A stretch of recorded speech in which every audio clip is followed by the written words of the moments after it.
hate speech... That's not protected first speech to be anti-Semitic? Let me finish. I'm talking about an ideology, okay? I'm talking about an ideology that resulted in the deaths of 6 million Jews in World War II. A few days ago at CPAC, Nuance Bro, a YouTuber, political commentator, and man on the street, interviewed fellow political commentator Sebastian Gorka. Now, I really enjoy Nuance Bro's videos. I think he does an excellent job interviewing people. He seems to always ask questions that makes the interviewee acknowledge that the other side of the argument has some merit. If he's talking to a conservative, he'll try to ask more left-leaning questions, or if he's talking to a liberal, he might ask them more conservative questions and try to get them to admit that there are some good policies that conservatives have put forward.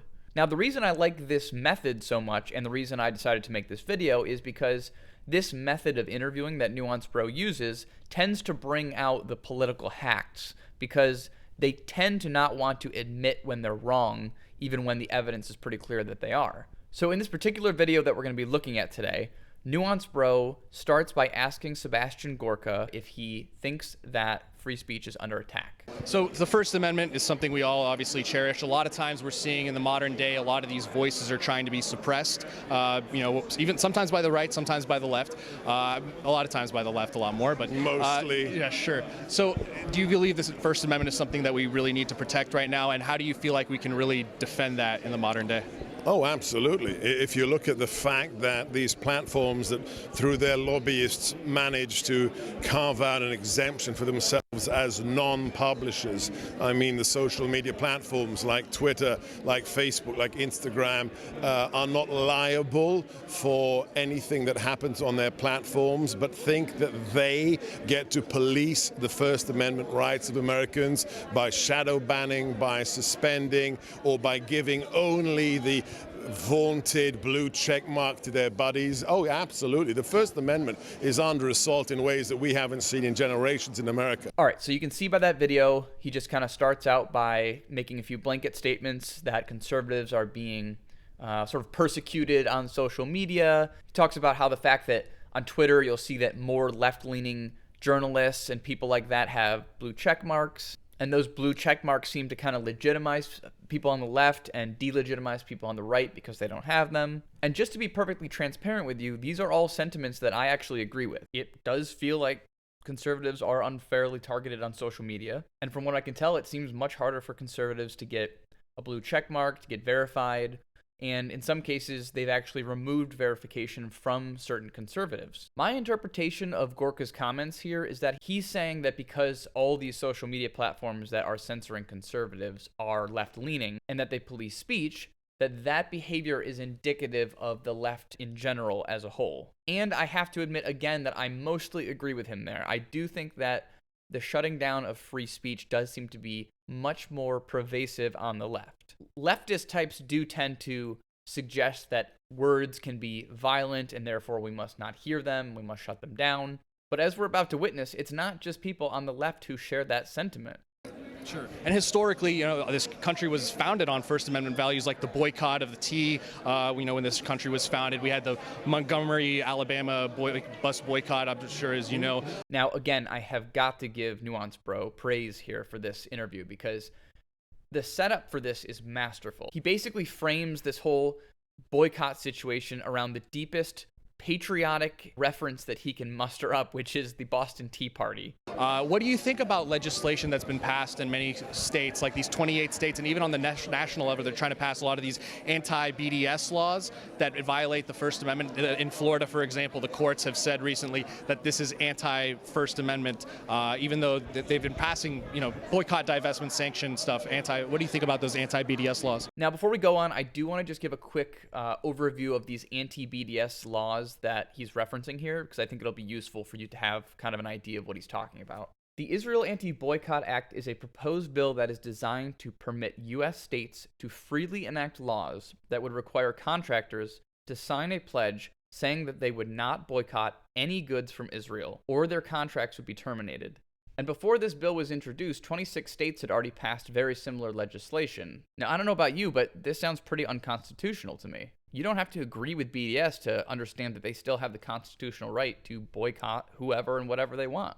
So I approach the BDS question as not fundamentally an issue of First Amendment. That's a smokescreen.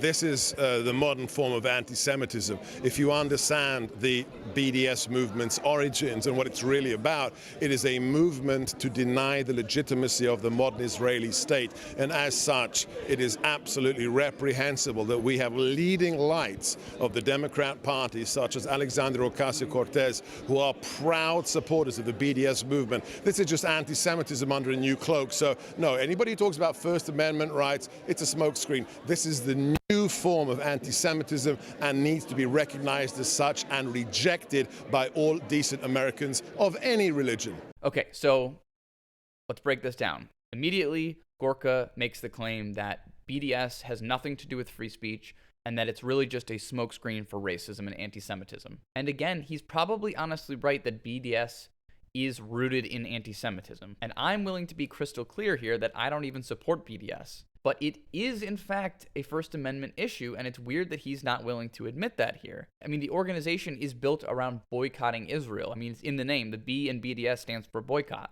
So you can't just say that because something is racist in nature, which it, again, very well may be, that it is not allowed to boycott. Sure. So you agree with the left when they say hate speech is not free speech? Again, to me, this is a perfectly fair question. Do you agree with the left that hate speech is not free speech? Because that's basically the case you're making here. If you don't believe that BDS reserves the right to boycott Israel because its underlying motives are anti-Semitic and hateful, then you must be subscribing to that notion. No. So anti-Semitism not protected speech? You're trying to be very smart here. You're trying to box me into a corner, but you won't be able to do that. Sure. Okay, so this is the moment that I decided I was going to make this video, and I'm going to break down why. You see, there's something called the rhetorical appeal, or it's also been referred to as the modes of persuasion. And there are 3 of these modes of persuasion. The first is logos. To me, this is the most important. It represents logic and truth and reason.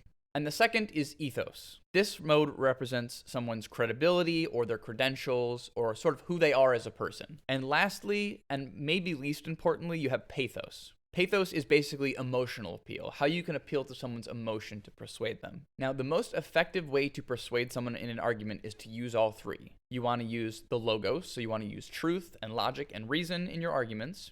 You want to use ethos because you want to have credibility and maybe some credentials. And then lastly, you want to use pathos. You want to be able to emotionally appeal your argument to the person you're trying to persuade. Now, I bring these modes of persuasion to your attention because you're about to watch Gorka work his way through 2 out of 3 of them very rapidly. You see, when someone loses the most important mode of persuasion, which in my opinion is logos or logic and reason, they either do what they should do, which is admit that their logic is failing and they should admit they were wrong. Or what often happens is when you want to appear to be right all the time, you fall back on the other 2 modes of persuasion to try to still convince the person that they're wrong or that you were right.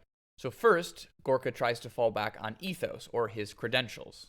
Okay, my first major was philosophy and theology, and I have a PhD in political science. So try as much as you will. This isn't about the First Amendment. It's about anti-Semitism. So Nuance Bro rightfully pushes back on this because it doesn't matter what his credentials are. He's asking a very straightforward question. And what happens is when Gorka realizes that his credibility doesn't really matter for this conversation, he does the next logical thing, which is to use pathos as a mode of persuasion. So he does an emotional appeal. Hate speech... That's not protected first speech to be anti-Semitic? Let me finish. I'm talking about an ideology, okay? I'm talking about an ideology that resulted in the deaths of 6 million Jews in World War II. And we will never allow that to happen again. If you're a Jew, a Christian, or an atheist, I don't care. We will not allow that to happen again. What I'm talking about is the fact that this is not a First Amendment issue. Now, I'm just going to give you a warning. You're about to witness aneurysm-inducing amounts of cognitive dissonance. Watch as Gorka correctly mocks hate speech as a tool to shut down discourse and free speech, while previously spending minutes talking about how BDS is a real hateful group and it's all a smokescreen and has nothing to do with the First Amendment. Hate speech, the other cloak of hate speech, is speech that I disagree with. I reject the term hate speech. I think it's an oxymoron. It's absurd. Hate speech is another level, another weapon, another cudgel of the left that they think they can use to silence those they disagree with. And let's be, if you want to get really technical here, First Amendment rights, to use the vaunted shouting fire in a crowded theater, First Amendment rights aren't absolute. Rights aren't It protects absolute. you being racist, right? And buying products that you want to buy. Yeah, but it doesn't protect you from being covered in the veneer of a decency when in fact you're a Jew-hating anti-Semite. But being a Jew-hating anti-Semite is a First Amendment issue. It is covered under the First Amendment, which is what he's trying to say. You can be as hateful a person as you want to be as long as you aren't being violent. You can't say that the left shuts down free speech by yelling hate speech, then follow that up with BDS is racist, so no boycotts for them. What we're talking about is misrepresentation. It's about the left being the most racist, centralized form of institutional hatred in America today. How is it that if you want to find public figures who are anti-Semites in Congress, you're going to find them only amongst the Democrats? How is it that Rashida Tlaib, in her first day in Congress, in her official office, goes to the global map and sticks a post-it note over Israel and says Palestine? That's what we reject. Let me be honest with you. The reason I'm making this video is that it is extremely disappointing to me when I see conservatives using free speech as a political tool instead of as a first principle. This video should serve as a sober reminder that it isn't just left-wing ideologues that want to limit your free speech. The First Amendment really shouldn't be a partisan issue, but it always seems to become one. It's something that we should all be very careful about, and it's something that we should all be keeping our eyes open for. Just to give you guys some perspective, I want to show you what being principled looks like. So I'm going to show you a clip from earlier in Nuance Bro's video where he's talking to a Jewish gentleman, and he asked the Jewish gentleman what he thinks of the anti-BDS legislation, and this is his answer. So last question then, because I'm actually surprised at some of the positions that you did take on some of these things, which I appreciate. Well, we're nuanced here. Absolutely. That's why we have these conversations. Last one, anti-BDS legislation. So we have a First Amendment. Unconstitutional. I hate the BDS. I love this guy. Unconstitutional. Well, I think you said it right there. That's pretty awesome. So I appreciate the interview. You see, that is what being principled looks like. He understands that the Constitution is for everybody. It doesn't matter if you're racist or if you hate someone.